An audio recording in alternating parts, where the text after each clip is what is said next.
we'll go ahead and replace all our screws. 1, 2, 3, 4, 5. And tighten those all down.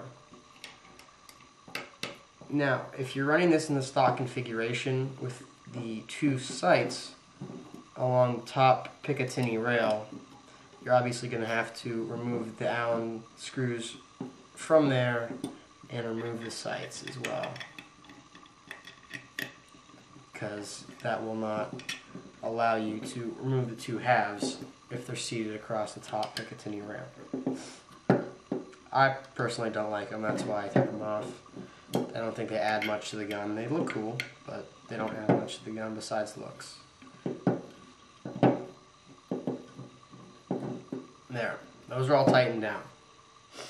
Now, we can go ahead and get to reassembly. Again, everything, make sure that the outside's clean. We made sure that the inside of the upper receiver is clean. We made sure our cyclone's clean.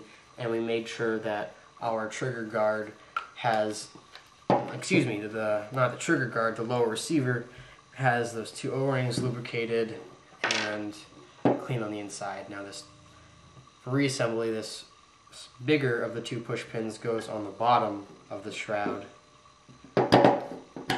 And sometimes these can take a little bit of force. Again, these things are like the devil. They are just super, super tight. But I guess that's a good thing. I mean, it depends on who you ask.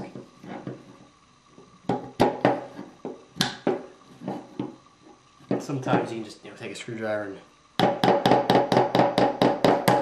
there we go.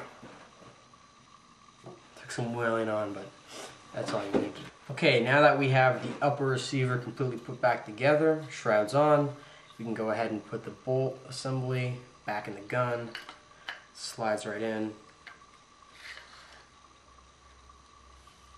And what we're going to want to do is take the cyclone feed, put it on the gun in the 2 notches, and then it's going to be kind of difficult to show you, but you want to push up against the flex valve and reconnect the cyclone hose through the hole, just like such.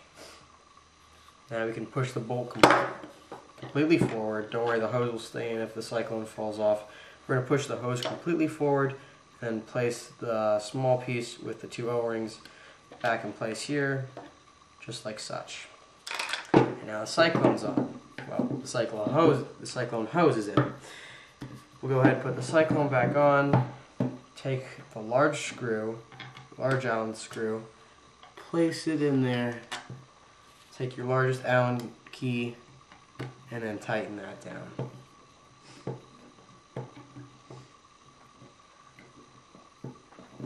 Just like that. And now the upper receiver is put back together with the cyclone feed on it. From there, we can go ahead and put the lower receiver back on. It slips over the metal. It's kind of a tight fit, so you kind of give a little bit of play to it. Push that piece down, and then slide it right on, like that. Take your push pin, goes in front of the selector switch for the electronic mode, push it down. And go ahead and unthread that nut from the screw now. Put your back plate or stock back on. Again, the stock configuration with just the back plate will only use 2 push pins, whereas this utilizes an Allen screw. It's very tight fit.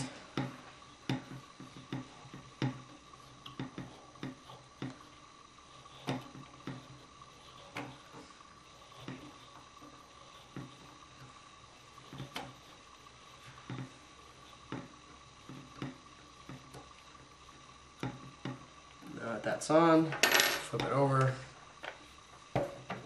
place the nut, and there we go. That's pretty much all you have to do to maintain your X7 Phenom. As I said, I recommend to do it after each and every day of play. It will keep the gun performing, as the name implies, phenomenally. And once again, I ordered this at hustlepaintball.com, as well as the Pathogen 2 14-inch quote-unquote sniper barrel, shoots well, the gun shoots well, the barrel's fantastic, and I highly recommend that website if you're looking to place any orders anytime soon. Again, my name is Matthew. If you have any questions about this video, feel free to post a comment in the comment section below. And if there's anything I forgot that I'm going to have to rewatch a video for, I'll definitely remember to put a link in the sidebar for any resources or information that I completely forgot about.